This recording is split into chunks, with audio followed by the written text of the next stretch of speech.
Hi, welcome to Writing 121, Fall 2015. I'm Janice Child. Let's get started. So, the textbook we're going to be using this semester is a Pocket Style Manual, the 7th edition. It was written by Diana Hacka and Nancy Summers. Is it worth looking at? Yes, it is. Will you be using it?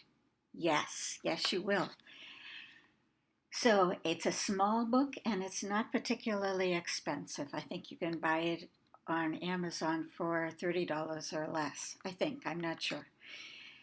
And it's important. And I expect that you'll be using your text throughout the semester. And this is a good textbook for a number of reasons. As you can see from the cover, it provides information on clarity, how to get rid of wordy sentences, how to use active versus passive verbs, how to balance parallel ideas, how to include needed words to eliminate confusing shifts, both in point of view and in tense, how to untangle mixed grammar, and repair misplaced words, phrases, and clauses, and eliminate dangling modifiers and split infinitives. So far, so good. It also provides information on sentence variety and varying sentence openings, finding the appropriate voice, which means writing for your audience, which is a college audience, eliminating jargon and cliches and slang and sexist language and offensive language. You'll find that I'll be sending you to the book whenever I find a grammatical problem in one of your essays. Rather than trying to explain it to you, I'll point you to the page where you can find the answer. And that's because I want this to be your go-to resource for information on grammatical problems now and long into the future. So let's take run-on sentences, for example. Do you know what they are and how to fix them?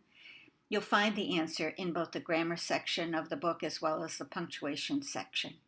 Each paper you write this semester will need a minimum of 3 good sources. You can read about how to do research in this book, and you'll also find most of the information you'll need to competently use the MLA style of citing your sources, both within the body of the text and on the separate works cited page. At the end of the semester, I think you'll want to keep this textbook because it'll be useful for any paper you'll write, whether it's using the MLA style as we do in English classes. MLA stands for Modern Language Association. And it also provides information for the APA style, which is a style developed by the American Psychological Association and used in sciences and history classes, and certainly in business classes. The Chicago style, which is often used in journalism, and the CSE style, which is the Council of Science Editors. So, no matter what field you're going into, this book can provide you useful information. So what will a semester look like? You'll be doing a lot of reading and a lot of writing. In addition to the 3 analytical essays you'll be writing, you'll also be expected to write short essays in the discussions about the readings and about your research. You'll be asked to teach a concept, to write revisions to your essays, and to make sure you have 2 papers out of the 3 that you write this semester that you feel confident submitting for a grade. The idea is to give you a lot of experience writing for a college audience, to give you the chance to improve your skill both by reading good essays and writing a lot. The more you read and write, the better writer you'll be. What about the 3 papers? Each of them will be between 1,100 and 1,300 words, about 5 pages, give or take. Each will start with an interesting title designed to capture your reader's attention and an introduction that leads up to your point, the idea that you believe and want to convince your readers to consider, your thesis statement. In the body of the paper, you'll provide analysis, the why of what you believe. You'll use credible sources on the topic to support your points. For Writing 121, you're writing an argumentative essay in that you have an arguable point that you are supporting. So it's not a research paper. It's not just a statement of facts. It's arguable. But unlike a classical argument, you don't have to refute the opposition's point of view this semester. You're going to use logos, which is logic, pathos, which is an appeal to emotions, and ethos, which is credibility, both of your sources and yourself, to be persuasive. And you're going to be objective, not accusatory or antagonistic, in making your point. That's the goal. And while you're doing this, you might want to look into the Pomodoro approach. The Pomodoro technique is an approach to time management. It's often used in business. And it's also a great approach to use in writing. The idea is that you use a kitchen timer. So the inventor of the technique used one of those timers that looked like a tomato. See the picture? And tomato in Italian is pomodoro. He suggests that you tackle your task for a specified amount of time. Let's say you want to devote 20 minutes to the first part of your task.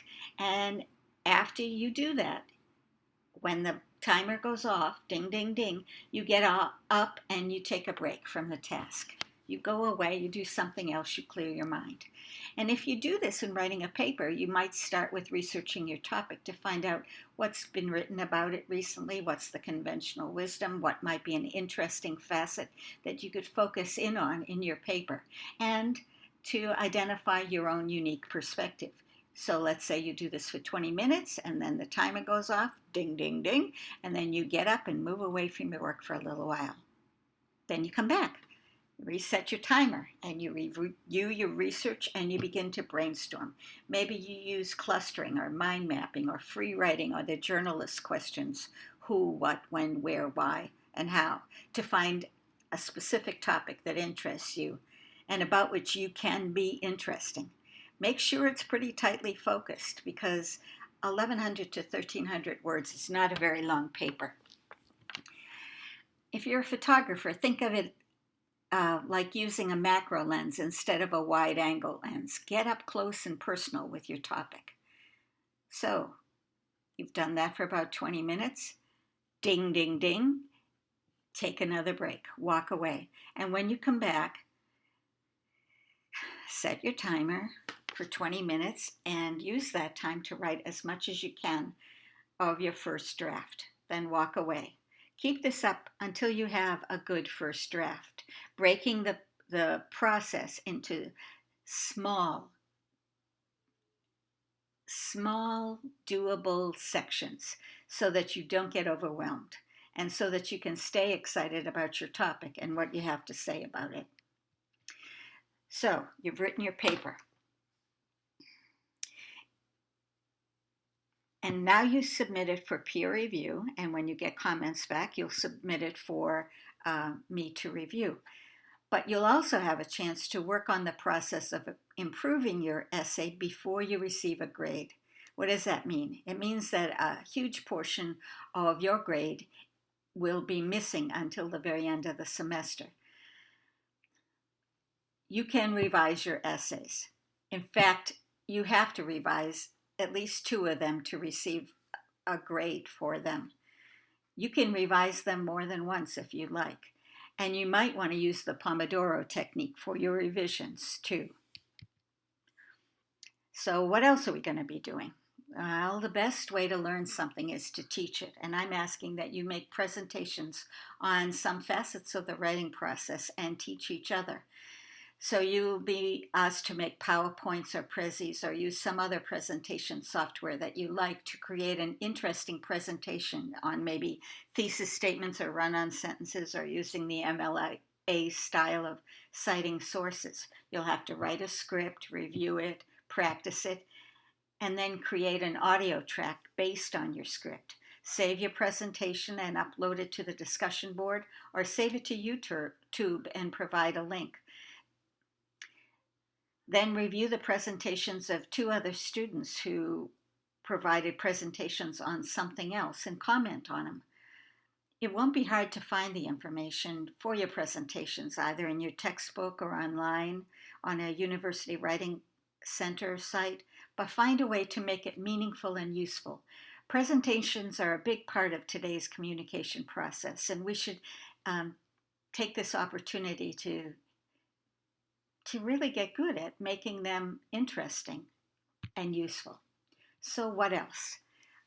As I mentioned, you're going to do teaching a concept presentation and upload it to a discussion, but you're also going to do other discussions. Have you ever noticed that some students love to talk in class and some sit quietly and never say boo? Online discussions are a great way to give everyone a chance to have an equal voice. No one can speak louder or interrupt in an online discussion, and everyone has a chance to present his or her unique perspective. Since this is a writing class, I'm expecting clear ideas written well. So, as an online class, the class begins on, except for the first week, the class will start on Monday. So after the first week, I'm expecting that your first post will be uploaded by Wednesday of the week, and your responses to 2 other students will arrive by 11:30 on Sunday, and then I'll read your discussions and give you a grade. And what else? The final thing is your final paper. So during the semester, you wrote 3 papers and revised 2. And then you submit your revisions for a grade. These 2 papers will represent the best writing you can do, and they'll also represent 60% of your final grade. That's a significant amount, 30% each. But what does it tell you? It tells you that the process of writing that you participated in through discussions and readings and revisions and peer reviews represent 40% of your grade. You can't pass if you don't do both parts. So don't forget, you must do all the assignments, do them well in this class, from discussions to teaching a concept to peer review to revisions to the final essay. You control your grade.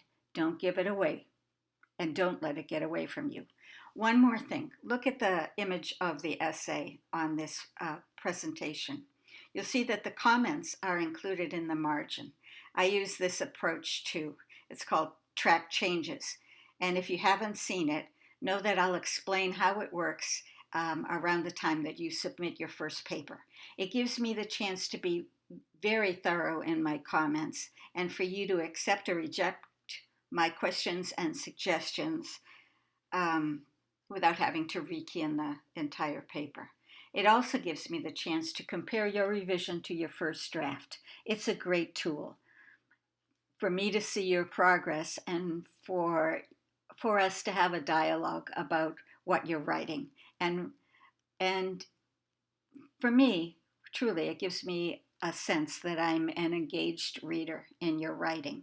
And I hope as you write your papers, you have the sense that I am going to be an engaged reader. I'm going to read every word and think hard about each one and then give you my reactions to them. So that's the end of this presentation. Again, welcome to Writing 121 Fall 2015.